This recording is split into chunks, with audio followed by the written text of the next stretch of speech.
はい、皆さんこんにちは。1平米1万円の定額制リフォームイメチェンを展開している篠原です。本日はオーナー様からよく質問をいただくリフォーム費用の経費計上の考え方について解説していきます。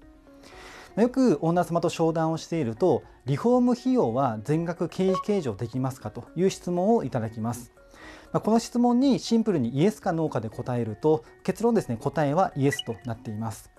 しかしリフォーム費用が全額その年に経費として計上できるかどうかは工事内容によって変わってきますので注意しなければいけません。リフォーム費用は修繕費と資本的支出に分類されます。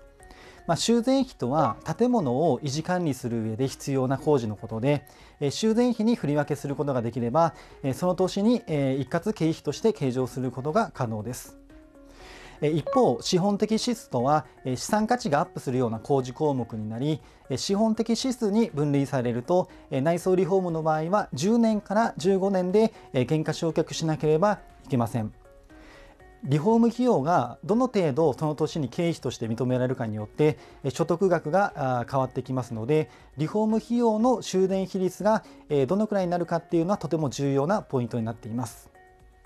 この修繕費、資本的支出の分類は税理士さんによっても考え方が違うので、最終的にはいつもお付き合いある税理士さんに判断をしていただきたいです。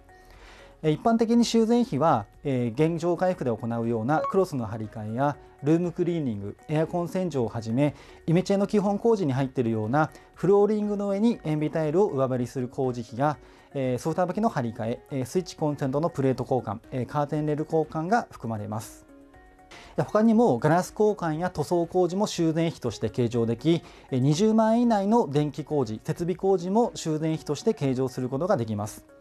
よって6畳程度のお部屋のエアコン交換は6万円から7万円程度で施工が可能なので修繕費として計上することができますし、テレビモニター本の取り付け工事や温水洗浄面談の取り付け工事も修繕費として計上されることが多いです。一方、価値が上がり使用期間が延長される工事が資本的支出として分類されますので、例えばブロックキッチンだったものをシステムキッチンに交換したり、古くなったユニットバスを新しいものに交換したり、和室を洋室にするような工事は資本的支出として分類され、10年から15年で減価償却されていきます。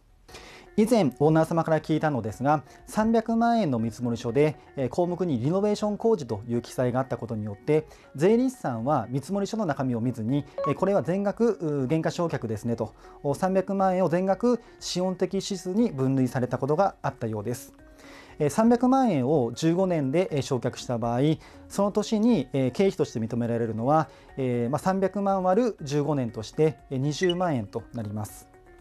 仮に半分の150万が修繕費として認められれば、残りの150万円を15年で減価償却する形になります。